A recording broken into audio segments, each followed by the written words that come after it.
aware of as it relates to the Baylor building and Which building? the new Baylor building that's being constructed, the expansion facility that will also include recycling facility and whatnot. The Baylor. I Baylor. was tying in Baylor to the Baylor. He's thinking harvest There we season. go. I was We're thinking talking like Baylor. round, one-ton I was bales thinking or square Baylor ones. University. BAY. Gotcha. And so I wanted to get you the opportunity to hear what that is and answer questions or whatever that you might have. And so with that, if I could defer to Mr. Beamer and Ms. Langston for that tutorial, I'd really appreciate it. Your Honor, Councilman Laird, you're going to love this one because it's a rather large change order for $160,000, and it comprises of 5 components. One is to put some liner panels in the existing Baylor building to keep rodents out, because once they get behind those panels, they cannot get out and they die a slow death back there and create havoc with the workers and our customers out there. So that's a large one of $41,000. And during demolition of the concrete floor, the conduit, which was expected to be, I think, 6 inches deep or so, was just below the surface of the concrete. So all that electrical conduit had to be removed and replaced and buried again at a cost of almost $14,000.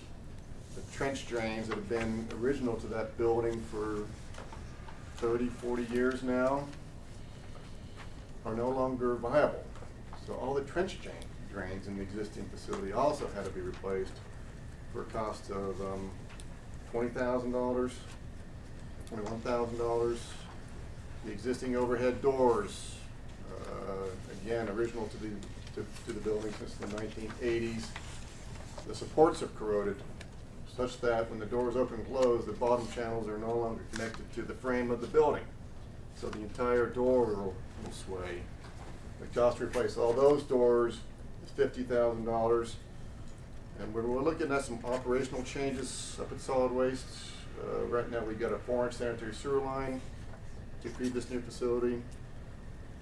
But we think we're going to have some expansion, which would necessitate an 8-inch sewer service or sewer main to service additional flow. So the upsize from a 4-inch to an 8-inch is an additional $34,000. All of that adds up to your $160,000 plus change order for the $7 million. This project is a huge project. It's a $7 million plus project. And we had a contingency account initially in the neighborhood of $300,000. So this would reduce our available contingency almost to half or thereabouts. And Carter is right. If you have any specifics on these change orders, both Cindy Langston and Ethan Yonker, the associate engineer overseeing the project, are here to answer any detailed questions. But that's a very quick overview of what this change order consists of.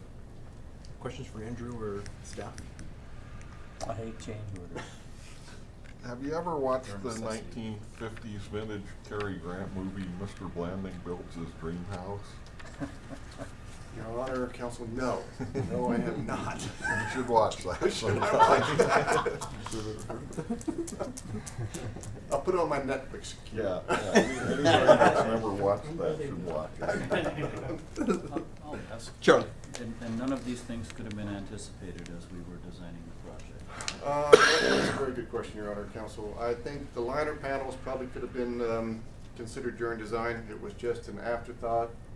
And actually, I think it was almost a design build between the architect and once we got a contractor on board saying, hey, we know how to do this to solve that problem. So it was almost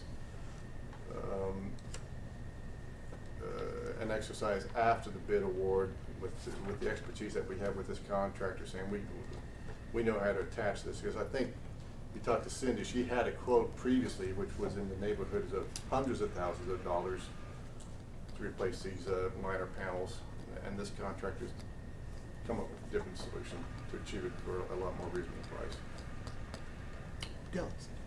I move that we not allow any change orders till after the first of the year.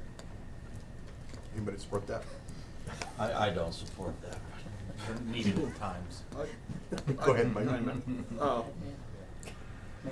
were any of these things, you know, had any of these items been included in the original project, would that change the ultimate end of project bottom line cost on the project?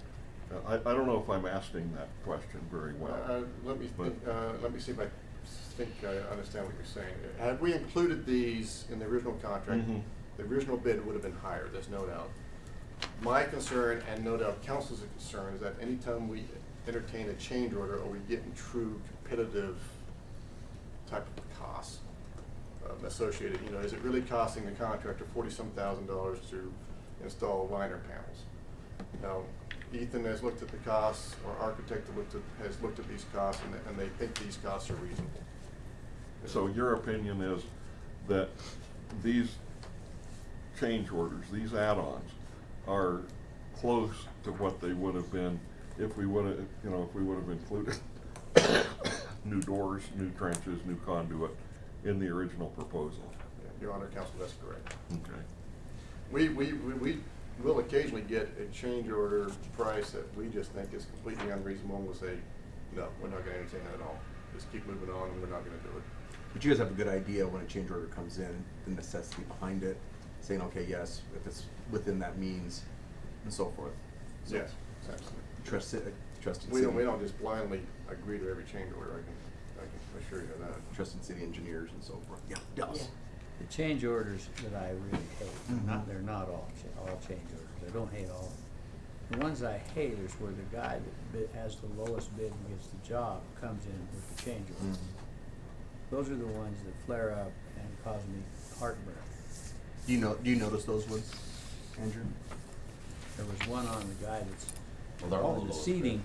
Yeah, I mean, every, Your Honor, Doing every the contract seating. award is generally to the low bid. And I can tell you from a staff perspective, we don't like change orders either. We share Councilman Laird's love of change orders as well.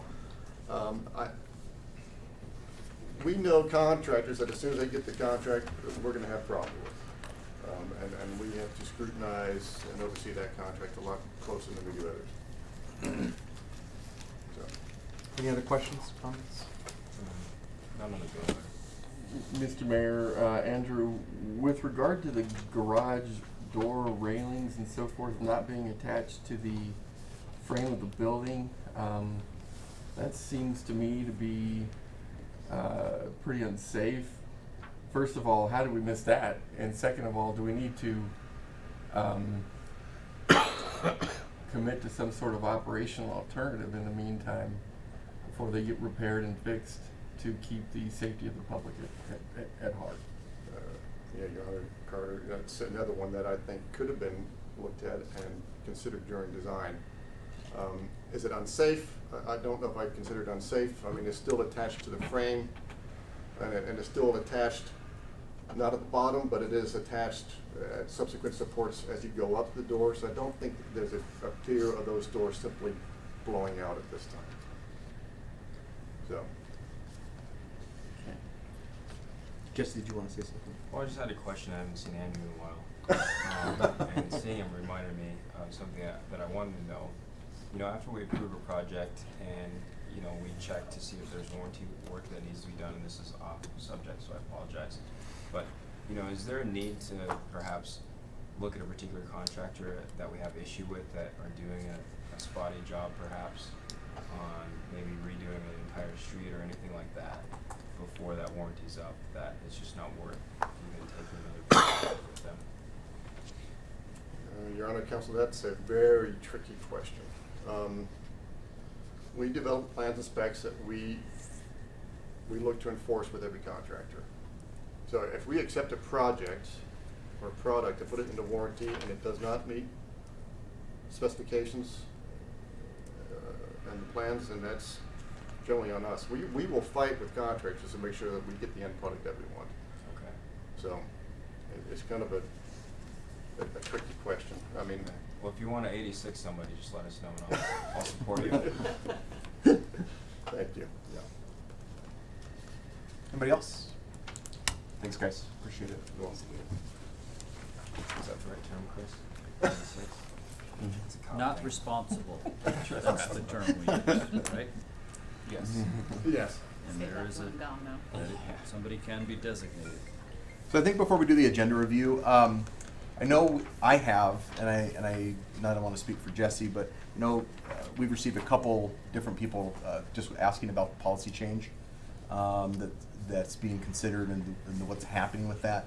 And so I did receive that, and I did have a conversation with Carter, and I wanted Carter to kind of talk a little bit more about that for the council, just so we're kind of on the same page, because it sounds like there's some conversation about where that's at, what's going on, What and how policy change? for the PTO, for the Paid time off. paid time off that we were talking about last week. Well, we Combining have, sick leave and some police vacation. officers and some employees are very unhappy with So, this. I'm hearing they could quit. so the reason I want Carter to talk about, I know Chris was gone last week, and I'm sure Carter or Chris has heard some. I have heard. A little bit about it, I imagine. So, but I just wanted Carter to kind of go over that a little bit again and have that conversation with us where it's at, especially with the conversation I know Jesse and I got from a lady today via Facebook. So, Thank you. Let me first start by saying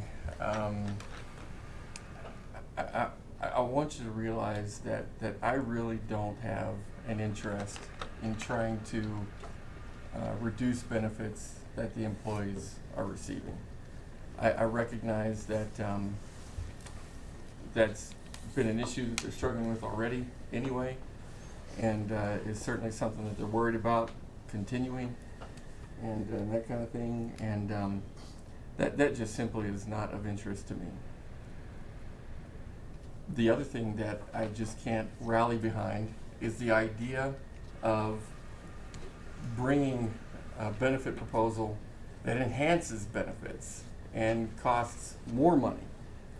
So I have to be on the lookout for that as well. And you might want to say, well, the ancillary to that is you must be looking to save money through benefits also. And while I would always be open to that, I go back to my first statement. I'm really not interested in reducing benefits. So I recognize that that's probably the crux behind the calls that you're getting, and I appreciate that. I'm an employee too. I don't want to see benefits lost to me either, but and so I would ask that you keep that in mind as you hear from employees and try to understand where they're coming from.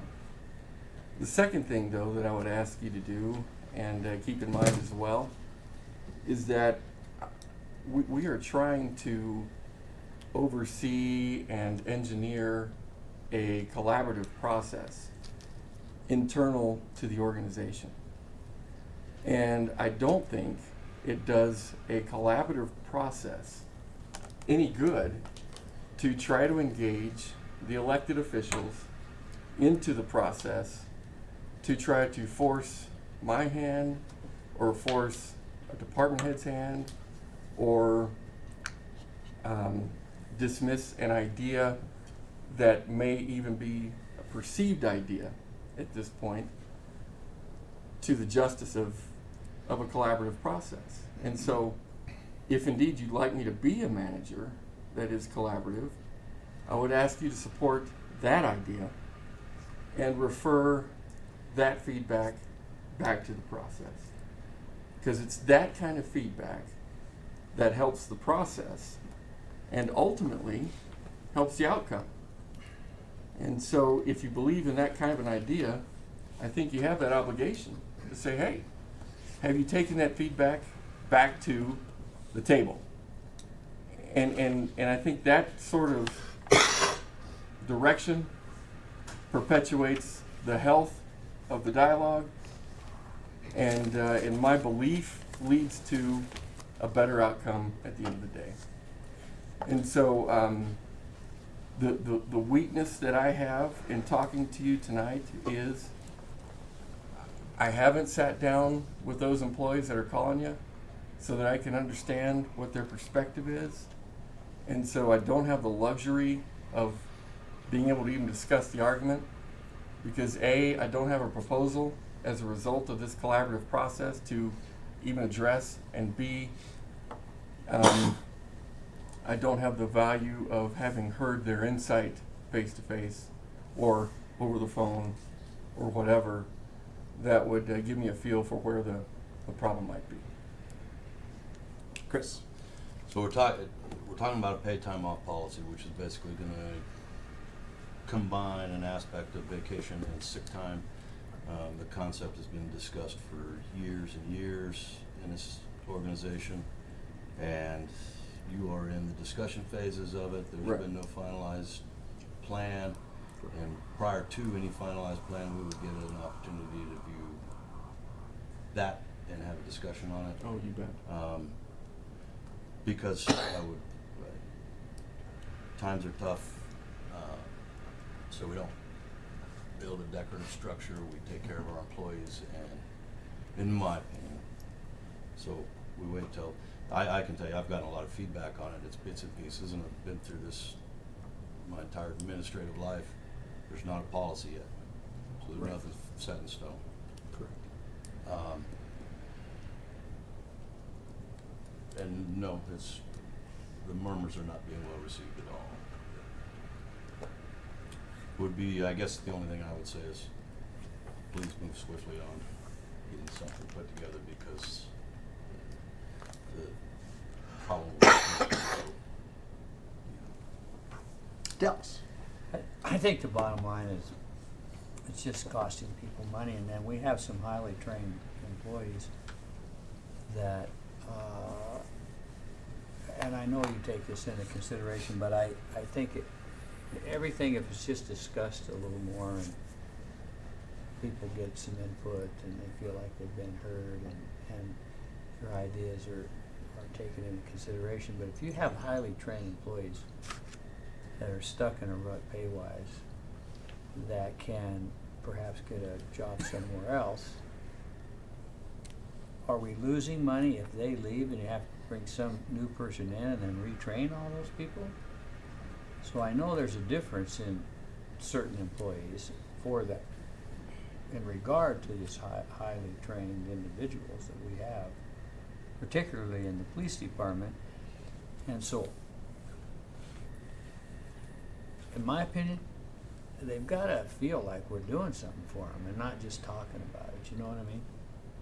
If they see a little something extra, that was one of my reasons behind giving another $1,000 to all the employees for Christmas, because I know that it would soften the taste of the past year to some extent, and I hope that isn't just been blown off, Carter. I'd really like to see that happen, because I know that it will do a lot to for the morale of our employees, and it's certainly nothing that is intended to be any more than this one time, and that it's needed by a lot of them. But occasionally you got to pat them on the back, you know, and you have a tough job. You know, I wish I had an answer for it. It's called money, of course, but I know we have money. We can afford to just give $160,000 to a contractor to put up a wall to save rodents. I mean, I don't know whether it's needed or isn't needed. I have to rely on what everybody tells me. But I've been wanting to see something. I'd like to see the police department and the fire department treated equally when it comes to pay and all that kind of thing, and how that's funded. And the fire department has their union and the police department doesn't. So we have these sections in the city that just aren't, in my opinion, quite equal. And I've got 76 days. I don't think it's going to get fixed in 76 more days. But we've got an ex-police chief here. You're probably going to get another guy from the police department elected here. You know, I've been here 2 years, and I would really like to see something happen in the next 2 years that straightens the problem out. Because it can be straightened out. Now, do I know exactly what that is? I feel in my guts that you have a great staff that can figure that out. I don't know what else to say about it, but I just, it hurts me when I read some of these emails from people and what they say to me. It's like nobody's really addressing their situation. And I'm not questioning anything you're doing about how you wanted to do this one issue, because I know you'll explain it, and I don't believe you're trying to hurt any employee. I know that's true. You're not. You're trying to do the best you can from your standpoint for the city. But I think that some more effort needs to be put into some of these agencies in the city that where there's really highly trained people that are hard to replace and costly to replace. I would just hate to see that happen. So Carter, how would you like us to respond to, I mean, when people want, do they want, you want us to direct them to you, to this committee, to, how would you like us to do that as you're going through this process that you haven't even created a policy as of yet? Since it's just kind of like just beginning, I guess. Sure. Thank you, Mr. Mayor, I appreciate that. Again, I think the real helpful thing would be to direct the employee back to the process and allow for that feedback to be incorporated into what I'm trying to sustain, which would be a healthy dialogue. Without healthy dialogue, we get unhealthy results, and I'm just not interested in that. So if you can help me in that regard, it would be most appreciated, and I really believe in my heart of hearts that when all that feedback is gathered and collected, I just have not seen a situation where the outcome isn't better as a result. So that's what I'm looking for. Mike? I agree with everything that's been said. You know, you just, and I know that you are really saying, you know, when you start talking about somebody's compensation, their compensation package, they're going to assume the worst, and they're going to think that the worst is coming. And I am very certain that a lot of these people think that, oh, it's a preordained destination that we're going to arrive at.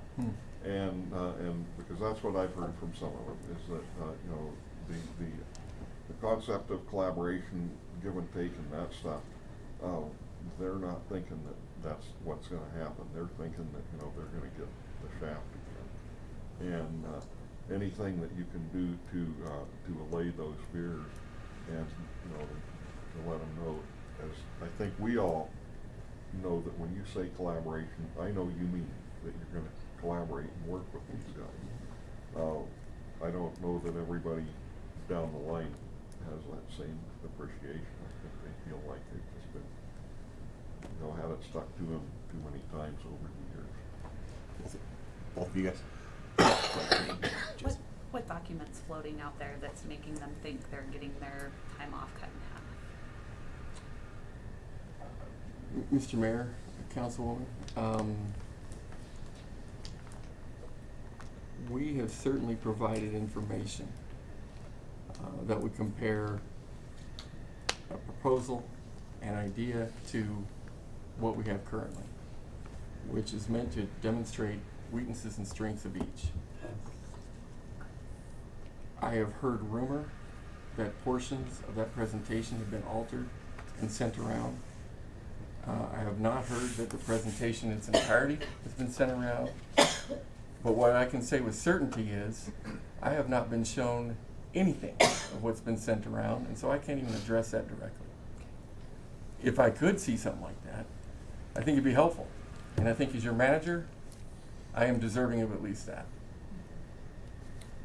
Jesse, Chris, and Charlie, and then we probably need to get up there. I just wanted to say really quickly, after Councilman Huber mentioned the perception that's out there, and then also Councilwoman Humphrey mentioning, you know, what's out there, just something that I received, and I was going to do it, I guess, more in a private setting, just the feedback that I've heard and the concerns that I've heard from people within the city organization is that they don't feel comfortable putting their name out there, that they're against this policy change. And then once you have materials such as the design and implementation of the policy that's going to be made, and the timeline is very specific in how it's going to be, I guess, passed through, so almost railroaded by the time January 2019 comes through.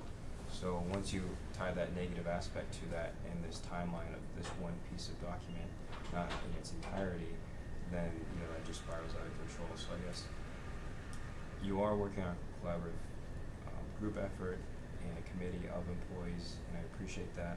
It's just adding that timeline, even me looking at it, I would say that it doesn't show that it's very collaborative. You have specific target dates of what is taking place as opposed to what could take place. That's all I have. Chris?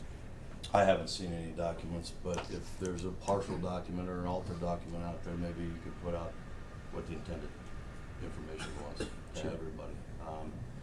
And the other thing is, it's not a perception. If it's you got X number of vacation days and X number of sick days, and then there's what typically would happen. I don't know the details. As you would cut maybe part of the sick days, so that is taking something away. And I understand sick time not being a benefit like vacation time, but it is a takeaway. So that part isn't just a myth. But if there's misinformation out there, shoot, put out the real stuff. I just had one. You bet. comment. Then we gotta get out there. Carter, the thing that I feel is out there are employees don't feel comfortable in being able to talk to higher up level people. But if you're if they had a spokesperson, that I don't know if we do that here. It's like a union.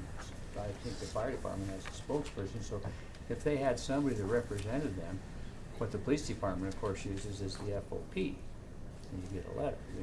So that's as close as it comes. But somehow they have to feel like if they came and said, "Here's how we feel, and here's what we'd like to see," and not feel like they may be retaliated against or treated unfairly. Sure. So somehow you got to have an open door that is proven to be fair and comfortable to them. I think for the future, I think that's really would be help you to a great successful relationship with some of these employees who feel they can't talk to them. All right. So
Good evening. Sorry we're starting a few minutes late. Our pre-meeting ran a little over.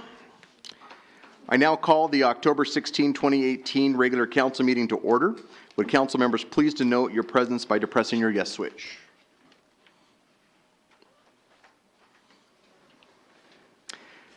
Chair would entertain a motion to, by minute action, excuse the absence of Councilman Bob Hopkins. So moved. Second. Moved by Councilman Johnson, seconded by Councilman Morgan. Please cast your vote. Please record the vote. All members voting aye, motion passes. Council meetings are also televised on Channel 192. Please join me at the Pledge of Allegiance. I pledge allegiance to the flag of the United States of America and to the republic for which it stands, one nation, under God, indivisible, with liberty and justice for all. There's a part of me that wants to say amen.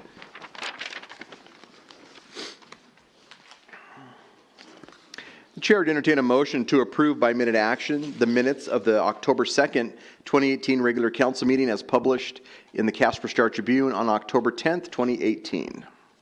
So moved. Second. Moved by Councilman Walsh, seconded by Councilman Johnson. Any amendments? Please cast your vote. Please record the vote. All members voting aye, motion passes. Chair would entertain a motion to approve by minute action the minutes of the October 2nd, 2018 executive session. So moved. Moved by Vice Mayor Powell, seconded by Councilman Huber. Any amendments? Please cast your vote. Please record the vote. All members voting aye, motion passes. Now is the time that we invite anyone in the audience who wishes to speak to come forward and speak to the council. As stated on the first page, we ask that you just please state your name and address. Then please direct all your questions towards me. And we don't tolerate any attacks on our staff or any council members. Any questions about our staff will be directed towards our city manager. Presentations are only limited to, pardon? Did I miss bills and claims?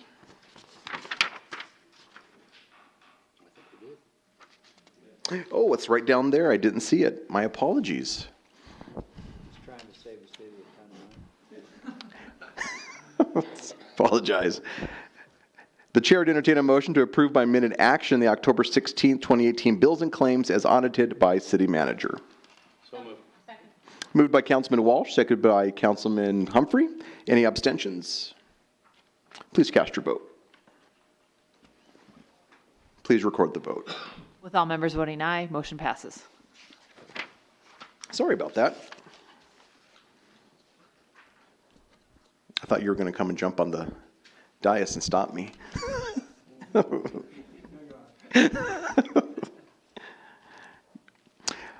So anyway, now is the time that we do ask people to come forward. I did mention what we ask in this communications.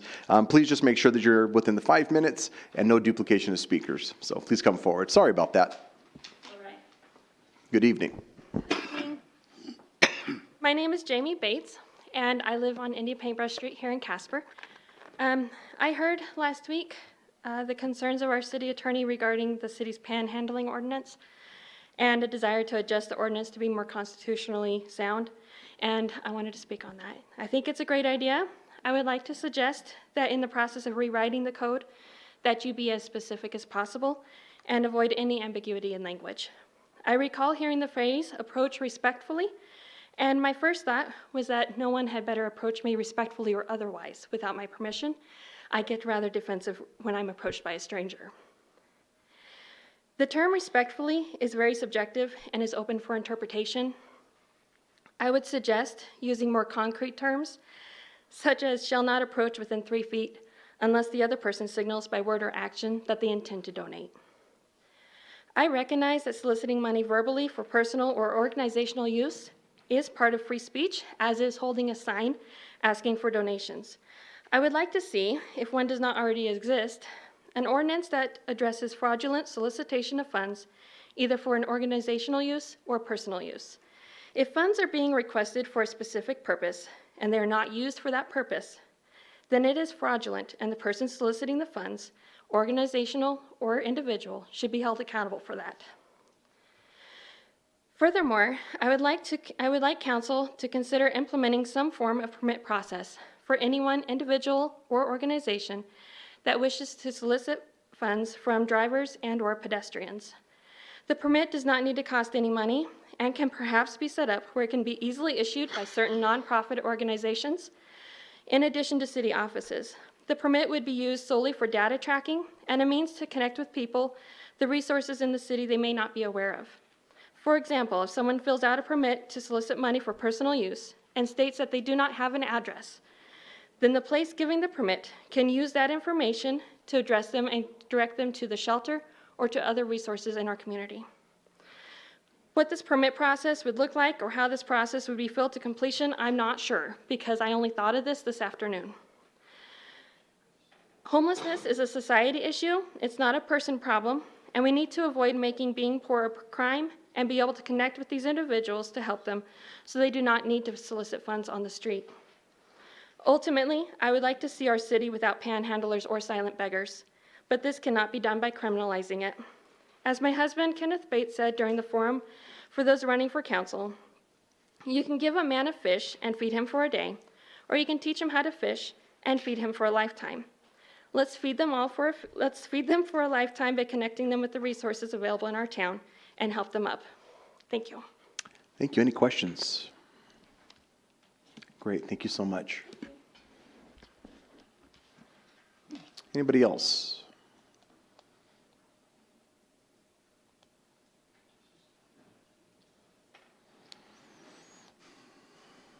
Hello, Mr. Steensland.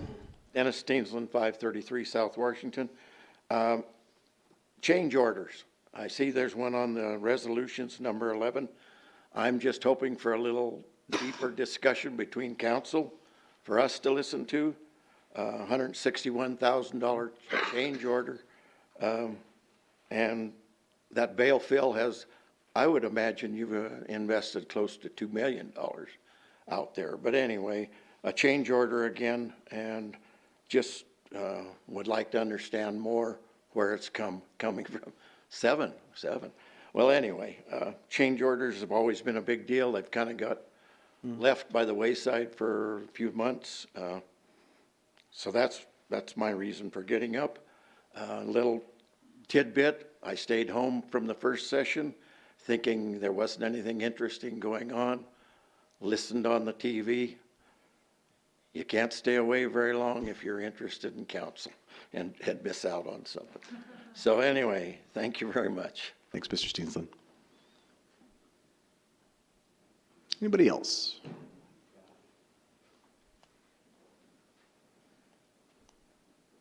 Hi, Tracy.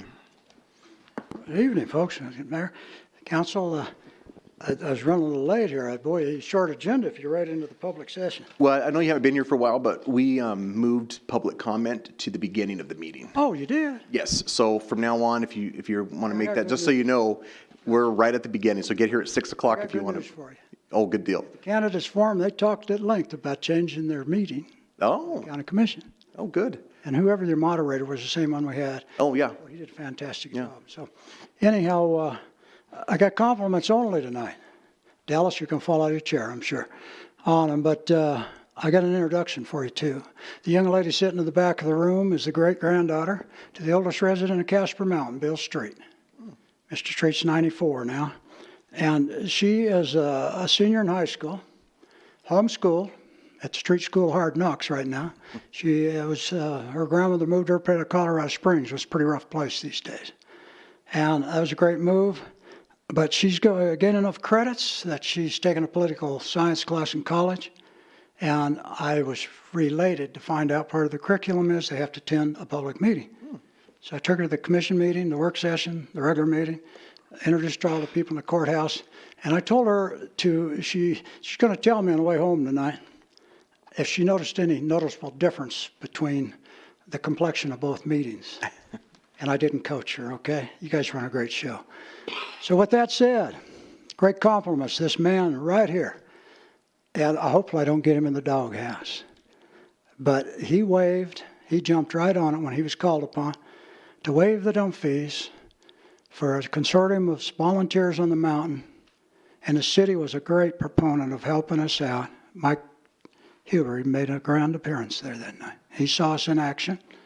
2 nights worth, Sean Ellis, he was there with his wife both nights, but we cleaned up the old street cabin. You know, everybody still calls it the street cabin. But it was caught on fire right there at the gateway to the mountain. It was the biggest eyesore ever. And you guys have spent a lot of money over there at Hogadone. What a great facility. Your manager, good guy. He gave me a tour of that. And anyhow, I don't know how many loads we made. They kept track of it. I didn't get the tally on. I'd like to get that so I can give you guys credit for that. But we had a fantastic turnout, 2-day event. We got that cleaned up. And that led to a second event.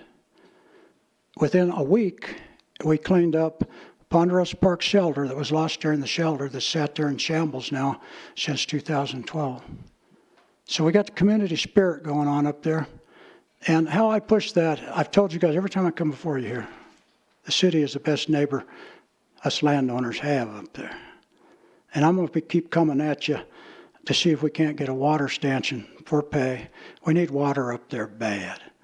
In the summer months for fire protection, we're all in this together. And with that said, I know you're real active in the kids group, aren't you, with student government? And, you know, you guys have been good about promoting kids coming in there, and that tickles me. That's more Ray now. Okay, whoever. I'm going to turn Gabrielle Herrera over to you. And with that, that's all I have to say. Thanks, Tracy. Keep up the good work, and good luck in the election, everyone. Tracy, I think Mike wants to, or Councilman Huber wants to say something. Tracy, first of all, you didn't tell us who you are. Oh, Tracy Lamont. Oh, they all know me. I'm the outlaw. I've been kind of busy here lately. We got a little squeeze play going on that we hopefully has a good resolve. I am who I say I am. I know I drive Dallas nuts with that. But, I just want to retire and become me. It's been a long 25 years, Mike. I just meant to give you a bad time. Oh, no problem. I work Mike over hard. I didn't think that I made a grand appearance there. You didn't get a sign in my yard. What happened? I just stopped to say, Huh? well, I've run out of them. Oh, okay. But I just stopped to say hello. But I really do, the work that Tracy and those guys did up there, and I don't know how much that flat tire on your tractor is going to. I ended up $2,000. My brother paid for it out of the trust, and I haven't heard the end of that. He owns me now, so I'll leave it at that. I got 2 tires. Really put in a lot of effort up there, and that's something that I think is just a big improvement for the whole mountain, because that was an eyesore, and I really commend you guys all for the work that you did there. I got 2 other things. I commend the city, and I'm rather proud of the city that, for waiving the dump fees, because that would have been a pile of money to have. I tell you, you guys had a part-time employee out there. I think he just wrapped up. That guided traffic out in the little shack. I mean, he's a keeper. You need to hire that guy. He's a good guy. But 2 last, points of recognition here. His executive secretary, Renee Smith's a great woman. Her daughter's running for school board, by the way. Everybody vote for her. That girl's only 18 years old. I know it's not supposed to be political. Last but not least, the chief back in the back. What a good guy. He and I played phone tag. Haven't caught up. I just sat down beside him, and he's going, oh, my God, Tracy's going to get to me. No, he's not. His secretary, Tammy, I don't know how many chiefs she's outlast over there. Give her a pay raise when it's time to have funny, okay? Or send her flowers, do something. So enough for the attaboys. It just feels good to be here, be me. And thank you guys for the job you do. I'm pretty privy to some of the things been going on over there in the CPD. Go, boys. Thanks, Tracy. And it's nice to have some new faces in there. Thank you. Thanks. Take care.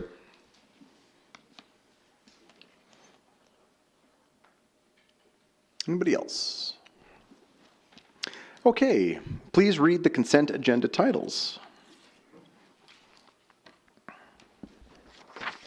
Establish November 6, 2018 as the public hearing date for consideration of the following 3 items. The annexation plat and zoning for the State Office Building Addition, the panhandling ordinance, which is updating regulations, and possession of motor vehicle operator's license, repealing and replacing ordinance, the ordinance, and establishing December 18th, 2018 as the public hearing date for the consideration of the annexation compliance and 3rd reading of the ordinance for the State Office Building Addition.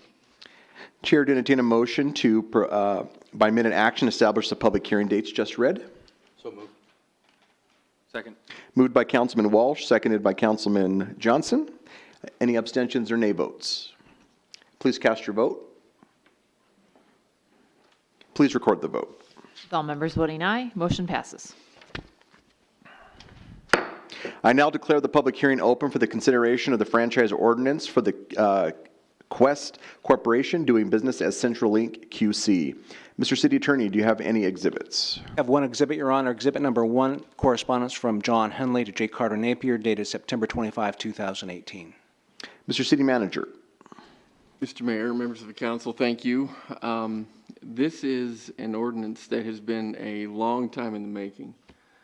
You all are probably aware that the Quest and or CenturyLink franchise has not been modified in a number of years. I would say since the early 90s, perhaps. And so there's been a lot of work put into this franchise and resulting ordinance that does culminate in a lot of discussion and long-term review and everything else. The typical to what kinds of questions I typically get, I want to tell you that indeed this franchise is a 5% franchise. I think historically it's been in the neighborhood of 2% for the last number of years and even decades. This represents probably an $11,000 a year impact to the city's general fund, which isn't a panacea, if you will, for the financial issues that we have in the organization, but nonetheless, it does reconcile this particular franchise with the average, if you will, of the other franchises that we have in the organization and represented by ordinance. Thank you. Council will now listen to public comment. Public hearing comments are limited to 5 minutes, and there will be no duplication of speakers. At this time, I would ask those individuals who wish to speak in favor of the issues involving the franchise, please approach the lectern. Those who wish to speak in favor. At this time, I would ask those individuals who wish to speak in opposition to the issues involving the franchise to please approach the lectern. Those who wish to speak in opposition. There being no one to speak for or against the issues involving the franchise, I now declare the public hearing closed. Please read the ordinance by title only. An ordinance granting a franchise to Quest Corporation doing business as CenturyLink QC to operate and maintain a telecommunications system in the city of Casper, Wyoming. Chair would entertain a motion to approve on first reading the ordinance just read. So moved. Second. Moved by Councilman Walsh, seconded by Vice Mayor Powell. Discussion. Amendments? Please cast your vote.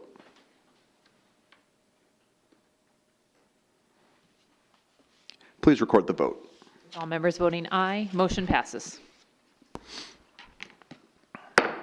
I now declare the public hearing open for the consideration of the issuance of a new restaurant liquor license number 40 for Yang Zhang Incorporated, doing business as Lime Leaf Asian Bistro, located at 845 East 2nd Street. Mr. City Attorney. Your Honor, we have 5 exhibits. Exhibit number 1, correspondence from Fleur Trammell to J. Carter Napier, dated September 28, 2018. Exhibit number 2, affidavit of publication, is published in the Casper Star Tribune, dated October 8, 2018.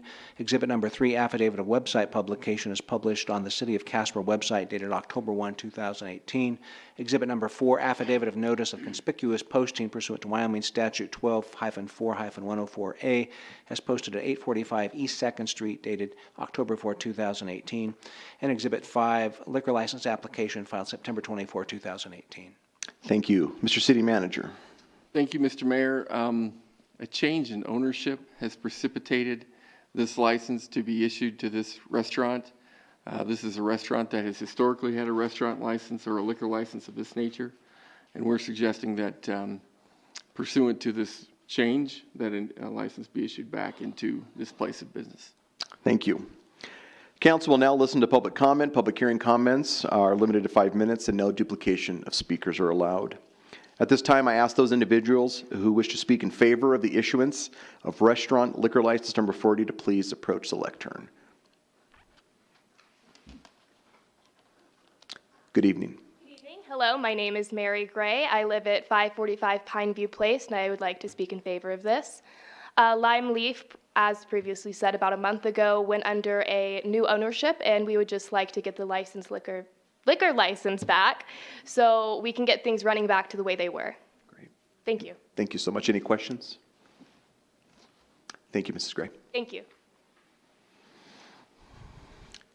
Any others who wish to speak in favor? At this time, I would ask those individuals who wish to speak in opposition to the issuance of restaurant liquor license number 40 to please approach the lectern. Those who wish to speak in opposition. There being no others to speak for or against the issuance of restaurant liquor license number 40, I now declare the public hearing closed. Chair would entertain a motion to, by minute action, authorize the issuance of restaurant liquor license number 40. So moved. Moved by Councilman Johnson, seconded by Councilman Humphrey. Discussion.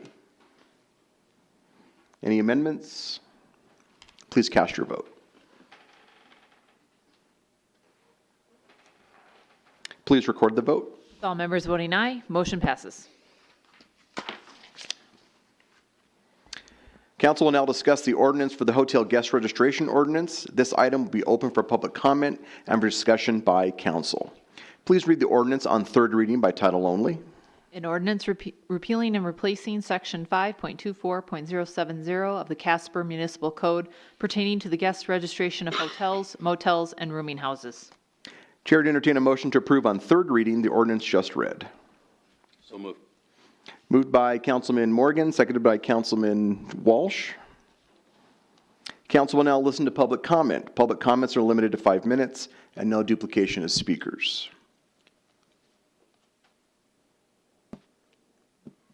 Okay, discussion. Any amendments? Please cast your vote. Please record the vote. All members voting aye, motion passes.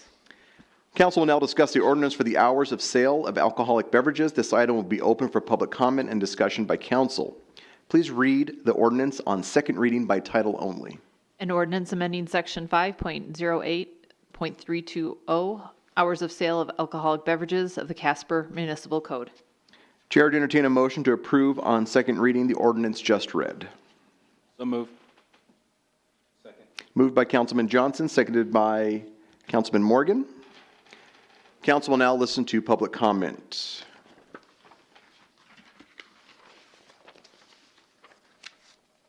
Any discussion on this item? Any amendments? Please cast your vote.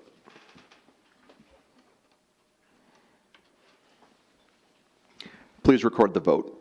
Councilmember Walsh voting nay, motion passes. Please read the consent resolutions by title only. Item 11A1, a resolution authorizing change order number 2 to the agreement with Casper Building Systems, Inc. for the Baylor Building MRF expansion project.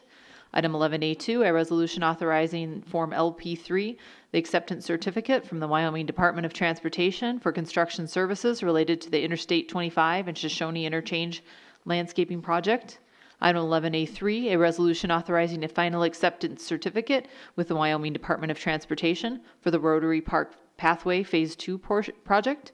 Item 11A4, a resolution authorizing an agreement between the City of Casper and Denbury Green Pipeline Riley Ridge LLC.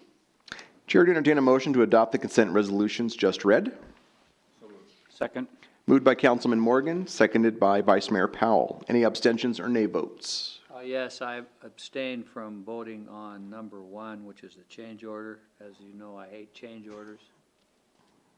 So I'm going to abstain. I got to hit the right button.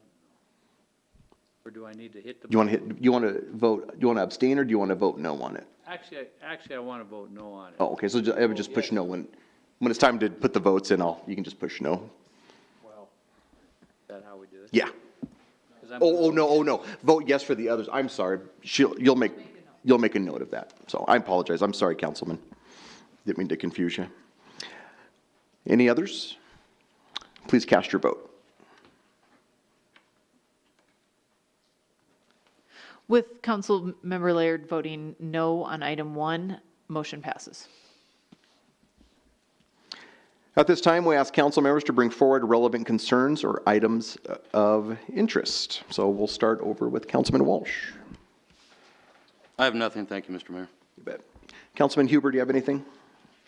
I received an email from a citizen who was complaining, and near as I can figure, that the city had spent $1 million to paint the bike lanes on Durbin Street green. Now, I know that we didn't spend $1 million to paint those bike lanes green, and I would just like to make sure that that's clear on the record that, that the city didn't do that, because if the city did, I would be the first one to be jumping up and down about that. But I know that we didn't, and so I just wanted to comment about that. Councilman, do you want anything from the manager or anything, if he wants to say that it wasn't $1 million to do that? Say about that, fine, if not. Mr. Mayor, Councilman, I would agree with your assertion. Thanks, Carter. Councilman Johnson. Not a whole lot. I'm just pleased with the outcome of the sales of alcohol. The vote changed quite a bit, it looks like. So that's good. That's it. Councilman Morgan. Thank you, Mayor. In preparation, I met with the 4th grade class about local government and how government influences their lives. So that was a great time, and they had some great questions.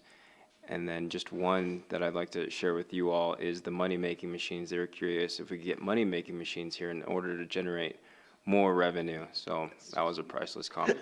Federal government does it. I don't know why. I loved it. But outside of that, I wanted to bring them some city swag, whether it was a lapel pin or, something simple. And I thought it was unfortunate that we don't have that at our disposal, or we don't have, kind of an online store that just has our logo or whatever adopted logo that we're using that we can hand out to kids or anyone like that. So I would like to ask City Council if you'd like to maybe donate $100 of our stipend to city management, and I'm sure staff could find a great website that would have all kinds of fun things that our police officers, fire department, or any other department could come up with to hand out to kids anytime that there's an open house or any other positive engagement that kids would have access to. Councilman, I was just thinking about that because I'm going to speak to 2 Boy Scouts group troops in the next couple weeks. And so that would be great if that's something we could do. We could either the city or, I don't know, how does council feel about helping out with that, or how would we do that? I suppose. I'd be happy to help out. Do we have anything? It seems like we did at one point. Many of the organizations or divisions in the city have something like that, yeah. Do we have anything? Do you know pins and stuff, Carter? Mr. Mayor, Council, it's been a little while since I've asked who has what and where that might be. I do think we have something, but in terms of pins and so forth, I agree with Councilman Morgan. It's not something that we have that isn't. I ran into a bag the other day, for example, from All America City back in 2004 or something like that. Beyond that, I'm not sure what might be out there. But we can certainly look, and if council would like, we can come back and report and That'd be great. further direction if necessary. Yeah, that'd be awesome if you could look into that. Sure. Many police patches and fire patches are really a hit with the children. Mm-hmm. So I would really like to see that redone, because kids just love that little patch. Even adults like the big patches. So do terrorists. Well, I bet they can handle that fine without our help. Anything else, Councilman? No, that's it. Great, thanks. Mm-hmm. Councilman Humphrey, anything tonight? Nothing, Your Honor, thank you. Councilman Laird?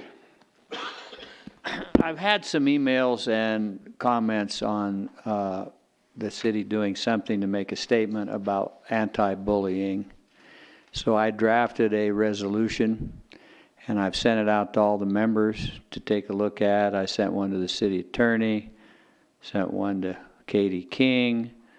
And of course, I'm always looking for input. I think it's important that we make a statement about it,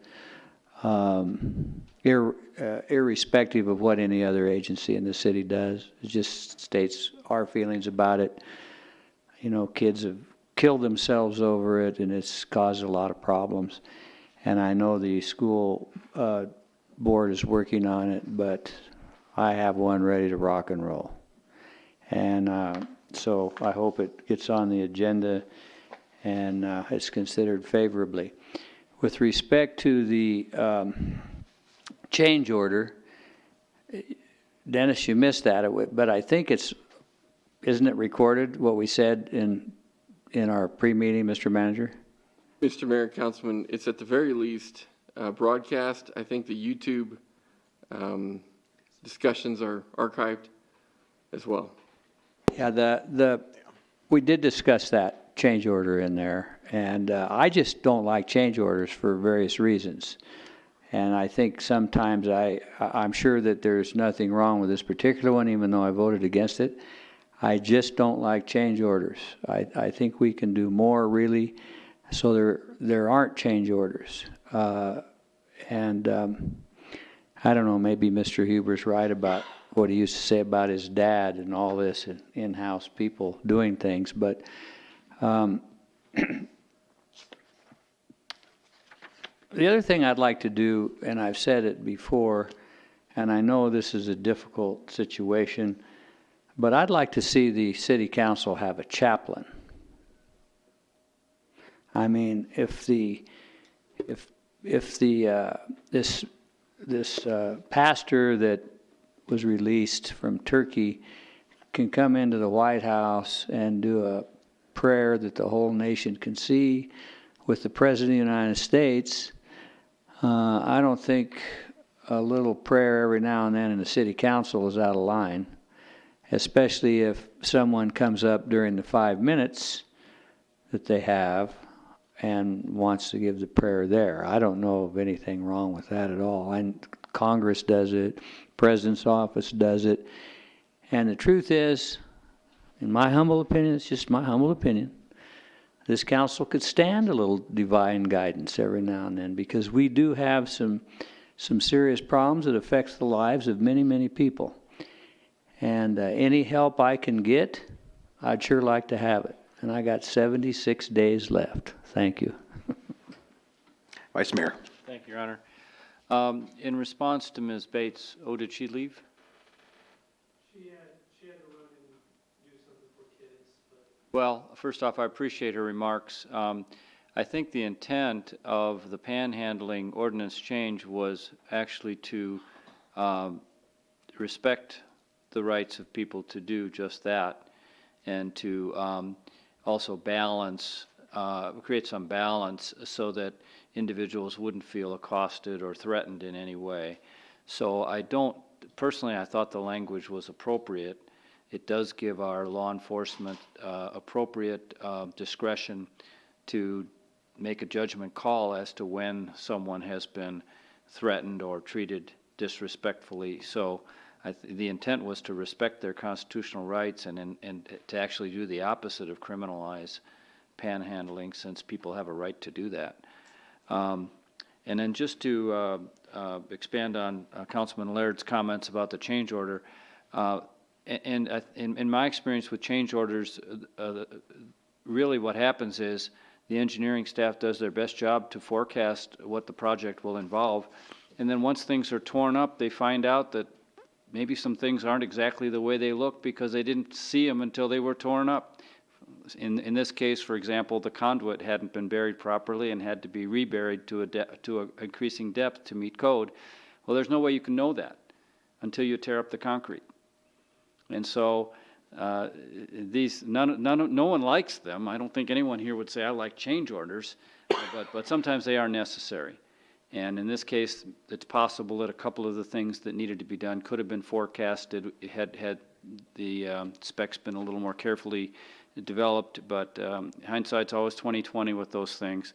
And I think the bottom line is we have a $7 million project, and it would be foolish for us to not approve a change order and have some of these things be substandard after investing that amount of money.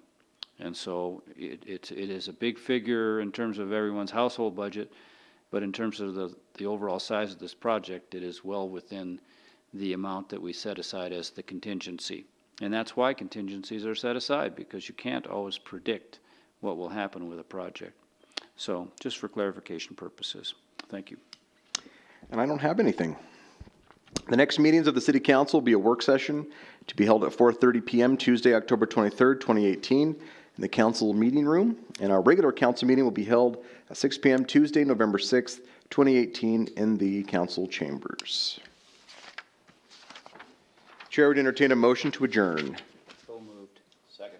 Moved by Councilman Laird, seconded by Councilman Walsh. Please cast your vote. Sunday's in shock, by the way. Please record the vote. All members voting aye, motion passes. Meeting is adjourned.